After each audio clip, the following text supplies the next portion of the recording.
Hello everyone and welcome in this video where we're going to be talking about JobNimbus sub account from our workflow apps. This tool is going to help you automate actions directly from your workflow app for your JobNimbus account. So let me show you how to set it up. Inside your sub account, you make sure you come here at the app marketplace and you search for the app JobNimbus. You have JobNimbus sub account. Install, allow and install. There is a key required here, so you just have to switch to our JobNimbus account and get that key. But there is also a smart queue here that's gonna show you how to get it.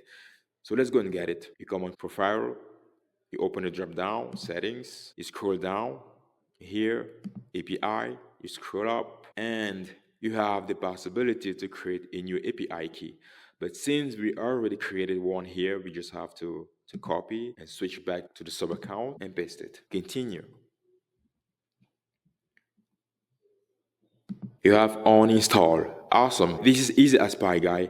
This means that the tool is already connected to your JobNimbus account and you guys are ready to go, ready to execute actions directly from your workflow app for your JobNimbus account. If you ever have any question, feel free to reach out. We have a support team who is very dedicated and available 24/7.